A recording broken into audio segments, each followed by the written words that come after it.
완벽하다, 어떤 빈틈이 없다라는 이런 평가를 사업을 할 때 혹은 임무를 할 때 그런 말을 많이 하는 것 같아요. 여기 다 직장들 다니시지만 그곳에서 철저하게 뭔가 이렇게 해놓는 그런 것들이 저도 사실 다음 주에 있을 회의 준비라고 막 이렇게 해놓고 있긴 한데 이런 빈틈 없음 이런 게 참 중요한데 제가 군대에 있을 때 소대장을 했거든요. 중위로 전역을 했는데 제 중대장이 육군사관학교 출신이었어요. 엘리트죠. 한국 코리안 엘리트인데 훈련 나가기 전에 저랑 제 동료 소대원들에게 항상 얘기했던 게 이것이었어요. 야 소대원들 너네 애들 사주 경계 철저히 시키면서 훈련하도록 해. 이렇게 얘기를 맨날 하더라고요. 뭐의 사주 경계라는 게 뭐냐? 사방을 항상 확인하면서 훈련에 임하라는 어떤 완벽한 방어 혹은 완벽한 공격의 자세를 취하라는 그런 명령이었어요. 이런 완벽을 추구하는 태도가 실제 전쟁의 승리를 위해서 필요하기 때문에 이해는 했는데 저도 그렇고 쟤들도 그렇고 시도 때도 없이 밥도 못 먹게 이렇게 닥달을 하니까 좀 그렇더라고요. 그래서 한 귀로 이렇게 듣고 한 귀로 이렇게 흘리고는 했는데 그래서 중대장이 저를 싫어했을 거예요. 아마 지금도 싫어요. 10몇 년이 지났는데 지금도 제 얼굴 보고 좀 싫어할 거예요. 이해는 합니다. 제가 말씀드리고 싶은 것은 완벽함의 가치예요. 완벽함이라는 것이 군대라는 조직뿐만 아니라 상당히 많은 분야에서 또 어떤 프로젝트를 어떤 임무를 성공적으로 진행하려 할 때 필수적인 요소이고 또 개인적 역량 판단에 아주 중요한 잣대가 된다는 사실에 모두들 수긍하실 거예요. 제가 오늘 여러분들과 생각하고 싶은 질문은 이것입니다. 그렇다면 하나님과의 관계에서도 완벽함의 가치가 매우 중요할까요? 사실 오늘 살펴볼 야곱은 완벽함과는 조금 거리가 있는 인물입니다. 특히 도덕적인 관점에서 볼 때 흠이 있는 사람이었어요. 어떤 흠이었냐면 거짓말을 조금 심하게 했어요. 그래서 거짓말을 심하게 해서 남에게 피해를 줬습니다. 자신의 형이었던 에서에게 주어질 하나님의 축복을 거짓말을 해갖고 강탈을 해버렸죠. 마치 자기 형인 것처럼 행색해갖고 아버지한테 축복 기도를 받아냈습니다. 이 억울함, 이 잘못된 모습, 야곱의 잘못된 모습에 대해서 34절에서 27장 34절에서 36절에 보면 에서가 막 분노를 터뜨리고 그렇게 얘기해요. 아니 어떻게 거짓말을 해서 내 걸 뺏어갈 수 있어? 그래서 이런 모습들, 거짓말을 했던, 속여서 뺏었던 야곱의 모습들 때문에 어떤 사람들은 야곱을 트릭스터, 협작꾼, 사기꾼으로 표현하기도 하고 찾아보면 많이 나오실까 아주 파퓰러한 프레이즈인데 제이콥 the trickster. 그런데 놀랍게도 성서는 이 도덕적으로 흠이 있는 야곱을 아브라함에서부터 시작된 하나님의 축복이 후대로 이어지게 하는 중요한 인물로 선택을 합니다. 에서와 야곱 둘이 있다면 야곱이 더 낫다는 것이죠. 그렇다면 왜 성서는 이런 결론을 내릴까요? 도덕적인 측면에 흠이 있더라도 야곱을 선택한 이유는 도대체 무엇일까요? 이 질문에 대한 탐구가 오늘날 우리에게 유익한 것은 이것들이 어떤 사람을 하나님께서 원하실까에 대한 답변을 해줄 수가 있기 때문입니다. 우리가 성서를 자세히 들여다보면 야곱이 선택받았던 이유가 그가 하나님에게 보여준 태도와 관련이 있음을 알게 됩니다. 자신의 형인 에서와 달랐던 또 그리고 다른 성서의 인물들과 비교해도 두드러지게 특별한 자세를 야곱은 하나님과의 관계에 있어서 견지하고 있었습니다. 오늘 이 본문은 이 자세에 대해 잘 포착해내고 있는 한 부분인데 저희가 읽은 본문은 크게 오늘 저는 두 가지 정도를 살펴보고 싶어요. 잠시 생각해 본 시간 갖도록 하겠습니다. 첫 번째로 발견할 수 있는 야곱의 태도는 주어진 하나님의 메시지를 평가절하하지 않고 심각하게 받아들였다는 사실입니다. 오늘 본문 전체적인 얘기를 쭉 아시는 분도 계시겠지만 오늘 본문은 야곱이 형인 에서를 피해 도주했던 중간에 벌어졌던 사건을 기술하고 있습니다. 형이 이제 막 뚜껑이 딱 열린 거예요. 이제 동생이 그렇게 한 걸 알고 부들부들 떨면서 진짜로 나 얘 죽일 거야 이렇게 얘기를 하니까 엄마가 이제 야곱의 어머니가 먼 곳에 있는 형제 집으로 야곱을 보내버린 것이죠. 졸지에 도망자의 신세가 되어버리고 가진 것도 없이 노숙해야 할 상황으로 전락을 하게 됩니다. 이 노숙자 신세에 대해서는 11절에 보면 어느 한 장소에서 돌을 베고 노숙했다라고 나오고, 또 20절을 보면은 하나님한테 뭔가를 구할 때 단지 먹을 것과 입을 것만을 하나님께 구하는 것을 보면 매우 좋지 않은 상황 속에서 야곱이 처해 있음을 우리가 알게 됩니다. 이 시점에서 야곱은 꿈을 꾸죠. 환상을 본 건데 사다리 꼭대기에 계신 하나님께서 자신에게 말씀하시는 것을 보게 돼요. 13절에서 15절에 보면 우리는 하나님께서 엄청난 축복의 말씀을 하신 것을 알 수 있습니다. 뭐 읽으셨지만 요약을 해보면 하나님이 너와 항상 함께 있어서, 야곱과 항상 함께 있어서 나라도 주고 수많은 자손도 생겨나게 해주시는 어떤 복을 주신다는 내용이에요. 부정적인 내용이 하나도 없어요. 엄청나게 거창한 축복인데 문제는 이 축복이 주어진 시점입니다. 상황이 너무 좋지 않았어요. 하나님께서 말씀하신 이 장밋빛 미래와 현실과의 간격이 너무 컸습니다. 야곱 또한 솔직히 실감이 나지 않았을 거예요. 20절에 나중에 야곱이 하나님께서 주어진 메시지 이렇게 복귀하거든요. 다시 이렇게 reiteration 하는데 이때 보면 하나님께서 말씀하신 거창한 부분을 다 생략하고 당장 필요한 것을 언급하는데, 아마 이것은 현실과 하나님과의 메시지 사이가 간격이 너무 떴기 때문에 내가 지금 받을 수 있는 것에 대해서 집중한 것 같아요. 이 하나님의 약속하신 것과 현실의 간격이 너무 클 때 우리는 종종 하나님의 말씀에 크게 의미를 두지 못할 때가 많습니다.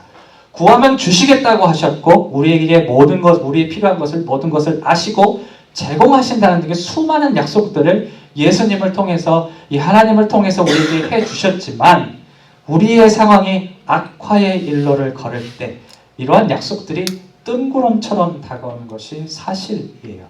불의의 사고를 당한 사람이나 그들의 가족에게 혹은 끝없는 실패를 경험하는 사람에게 이런 약속, 하나님께서 해주실 거야, 하나님께서 잘 해주실 거야, 이런 말들을 선뜻 할 수 없는 상황을 여러분들도 경험하셨을 거라 생각을 해요. 저 또한 이런 사람들의 절망의 깊이를 알면 알수록 이들의 상황과 하나님의 약속들의 어떤 깊은 고를 알게 되고, 때문에 쉽게 이 약속들에 대해서 말을 할 수가 없게 돼요. 특히 장례식 자리에서 그게 참 힘든 것 같아요. 누가 돌아가셨을 때 괜찮을 겁니다, 이렇게 얘기하는 게 그게 쉽지가 않아요. 비슷한 사례로 그 아브라함과 그 아내였던 사라의 얘기를 생각해 볼 수가 있습니다. 이 나이가 많이 드는 사라한테 하나님의 사자들이 아들을 낳을 것이라고 하자 사라는 그 말을 심각하게 받아들이기보다는 속으로 웃었어요. 그러니까 현실하고 하나님의 간격이 너무 컸기 때문에 이 하나님의 사자들의 말이 와닿지가 않는 거죠. 아마 이 간격 때문에 하나님의 메시지를 전달한 사람이 하나님으로부터 왔다라는 것을 제대로 인식하지도 못했던 것 같아요. 근데 야곱은 달랐습니다. 하나님으로부터 약속이 주어졌을 때 그것이 머릿속으로 잘 그려지지는 않고 내용 자체가 피부에 와닿지는 않았을 터이지만 그것이 하나님으로부터 온 것을 받아들이고 두려워했으며 그 약속을 받은 자를 기념하기 위해서 돌을 세우고 기름을 부었습니다. 하나님의 약속에 대한 오늘 본문의 야곱의 반응이 우리에게 말하는 것은 현실과 하나님의 약속들의 차이가 클 수 있음에도 불구하고 그 약속들을 간과하지 말라라는 것입니다. 야곱이 도덕적으로 흠이 많은 사람이었음에도 불구하고 하나님께서 그와 함께 하시고자 하셨고 실제로 함께 하셨던 것은 그가 어떻게 보면 상황과 전혀 맞아 보이지 않은 하나님의 약속의 말씀을 마음속 깊이 받아들였기 때문임을 우리를 기억을 해야 합니다. 두 번째로 생각해 볼 수 있는 야곱의 특별한 자세는 하나님의 약속에 기대를 거는 것입니다. 야곱이 20절에서 22절까지 한 서원의 행위에서 이것이 드러나는데 그는 하나님께서 주신 약속에 대해 그것을 중요한 것으로 받아들이는 것을 넘어서 그것을 바탕으로 계약을 맺습니다. 진짜로 하나님께서 나와 함께 계시면 내가 하나님 집도 세워드리고 얻게 되는 것을 10분의 1도 드릴게요 하는 조건을 하나님한테 건 것인데, 이 계약의 진정한 의미는 사실 이 서원 후반부에 야곱이 무엇인가 하나님께 내가 드리겠다라는 것에 있는 것 같지는 않아요. 왜냐하면 나중에 35장 1절에 드러나는 것을 보면 야곱이 자신이 한 약속을 진짜로 지키기에는 조금 부족한 인물이었어요. 결국 본인이 약속했는데 하나님이 이렇게 콕콕 찔러갖고 하나님이 부추겨갖고 이렇게 하나님 집을 세우고 뭐 성전에 altar 제단을 세우는 일을 하면서 약속을 지키게 되거든요.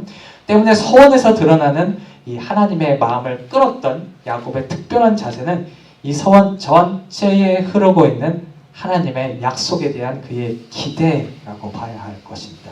진정으로 하나님을 자신의 도움자로 인식하고 있는 것이, 하나님께서 정말 해주셔야 합니다. 진짜로 나를 이 어려움에서 이끌어내 주셔야 합니다. 하나님의 인도하심을 붙드는 야곱의 기대가 그러하여금 특별한 형태의 계약을 하나님께 제시하게 된 것이죠. 일반적으로 생각할 때도 그래요. 우리가 아무하고나 계약을 맺지는 않잖아. 컨트랙을 맺을 때 분명히 나에게 이익을 줄 것이 확신이 설 때 우리가 상호 책임을 전제한 이런 종류의 계약을 맺죠. 야곱도 그렇게 생각한 것 같아요. 야곱에게는 나에게 말을 걸어오신 이 하나님이 분명 나를 어려움에서 이끌어낼 수 있어 하는 기대가 있었고, 이러한 바탕으로 자신을 그 계약 안에 스스로 묶은 것이죠. 여러분, 하나님의 은혜는 자신이 스스로 무엇인가 할 수 있다고 생각하는 사람들에게 잘 드러나지 않습니다. 성서를 보면 발견할 수 있는 한 가지 흥미로운 사실은 하나님의 손길은 하나님의 능력을 온전히 기대하는 사람들에게 주어진다는 사실이에요. 한 예로요, 이스라엘이 멸망하기 직전에 하나님의 도움을 받을 수 없었던 이유는 그 이유들 중에 하나는 하나님보다는 주변 국가들의 어떤 정치적인 관계를 통해서 그 상황을 극복하려 했기 때문에 하나님께서 선지자들을 통해서 너 나한테 기대, 나를 믿어, 날 전적으로 믿어야 해 라는 그런 경고의 메시지를 수억 차례 보내주셨어요. 예수님 또한 목마르지 않게 되는 영원한 생명의 물을 다른 것이 아니라 결국 나에게서 찾아라고 얘기를 하셨어요. 저 또한 삶을 살면서 하나님께 깊은 은혜를 받았을 때는 결국 내가 하나님께서 해주실 것을 믿고 그래 덮고 가자 이렇게 마음에 기대를 걸었을 때임을 많이 경험을 합니다. 말씀을 정리할게요. 하나님과 함께하는 삶은 우리의 완벽함으로 주어지는 것이 아닌 하나님의 약속들에 대한 깊은 존중과 기대 가운데 주어진다는 사실을 알았습니다. 정말 많은 약속들을 저에게 주셨어요. 예수님을 통해 영원한 생명을 주시겠다는 약속, 구하는 자들, 두드리는 자들에게 주실 것이라는 약속. 혹시 본문의 야곱과 같은 열악한 상황 때문에 이 약속들이 마음에 와닿지는 않으신지요? 약속에 대한 기대보다는 하나님에 대한 불만이 쌓일 때가 더 많으신지요? 저는 이렇게 생각해요. 하나님 앞에서요, 솔직한 감정으로 서는 것이 중요하고 또 하나님께서 자비로우신 분이시기 때문에 의심의 마음, 분노의 마음, 불만의 마음을 갖고 하나님을 대하는 것은 하나님을 대할 때 하나님이 이해 못하실 거라고 생각하지는 않아요. 여기에 대해서 오늘 본문이 우리에게 말하는 것은 이것인 것 같아요. 과연 우리가 어려움에서 불만, 의심, 분노의 단계로 넘어가기 전에 하나님의 약속에 대한 충분한 신뢰와 기대를 두었는가? 이 단계의 변화가 어려움에서 불만, 어려움, 의심의 단계가 너무 빨리 일어나는 것은 아닌가에 대한 것을 우리에게 말씀하고 있다고 저는 생각을 합니다. 우리가 야곱이 그러했던 것처럼 하나님의 약속들을 심각하게 받아들이고 이것에 조금 더 기대하는 삶을 사셨으면 좋겠어요. 그러할 때 분명 우리 삶에 주어지는 하나님의 은혜의 개입과 또 은혜를 또 경험하실 거라 저는 믿습니다.